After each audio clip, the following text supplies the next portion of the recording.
Kapag nakita mo yung ganitong sign, habang ikay nagbabasa ng Quran, kapag dumating ka sa point na ganito, itong ganito na ito, yung parang ganyan, tapos ganyan, tapos ganyan.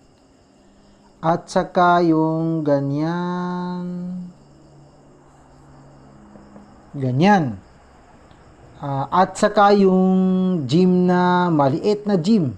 Pag nakita mo yung ganyan, pwede ka mag-stop, pwede kang dumiretso. Habang ikay nagbabasa ng Quran, kapag dumating ka sa may ganyan, pwede ka mag-stop, pwede kang dumiretso. Ganun din ito, pwede ka mag-stop, pwede kang dumiretso. Ganun din ito, pwede ka mag-stop, pwede kang dumiretso. Pero itong dalawa na ito ay may pero. Kapag tandaan mo, pansinin mo yung ganito. Kapag yung ganito ang makita mo, pwede ka mag-stop sa iyong pagbabasa kapag nakita mo yung ganito. Pero mas maganda na dumiretso ka kaysa mag-stop ka. Itong ganito naman ang iyong makita ay pwede kang dumiretso, pero mas maganda na mag-stop ka kaysa dumiretso ka. Yun ang pinagkaiba, ha. Pero take note, karamihan sa nagbabasa ng Quran na ang alam nila ay pwede ka mag-stop, pwede ka mag-stop, pwede dumiretso. Ganun lang. Hindi nila alam yung pero. Pero ang importante na ipaliwanag ko sa iyo. Okay? At ito sila. Ito na mga ito. Ito, pwede ka mag-stop, pwede kang dumiretso, pero mas maganda dumiretso ka. Yan. Ito naman yung gym na maliit, sabi ko. At ito naman, pwede kang dumiretso, pero mas maganda na mag-stop ka. Pero ito naman yung ituturo ko sa iyo dito, yung makikita natin sa Quran na paminsan-minsan na talagang kakaiba, na hindi natin alam kung anong gagawin natin dito.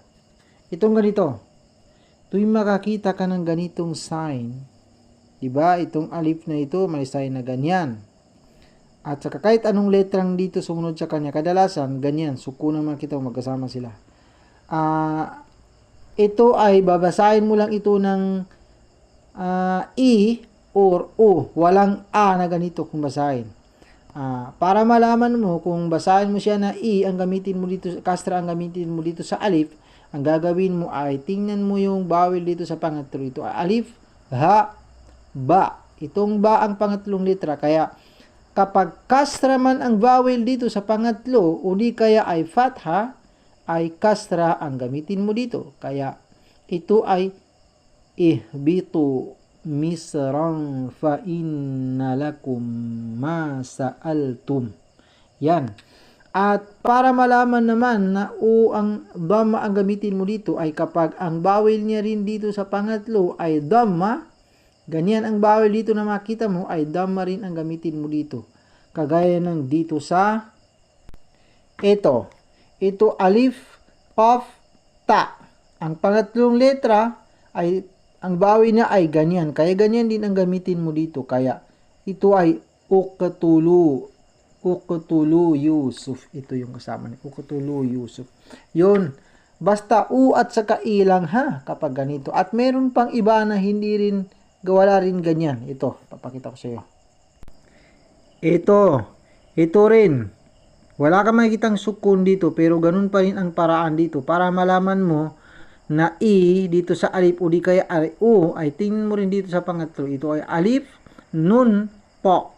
Kaya ang vowel dito ay fatha, kaya kaya kasra ang gamitin mo dito. Ito ay basahin mo ito ng intaliqu ila ma kuntum bih tukadzibun. Intaliqu ila ma kuntum bihi tukadzibun. Ito pa yung pangatlong makikita mo nakakaiba. Ito pa. Ito, kapag makita ka ng ganito naman, ganun pa rin. Ganyan lang makita mo. Wala ka rin makitang sukun. Diretso na. May ganyan. May bawel na diretso.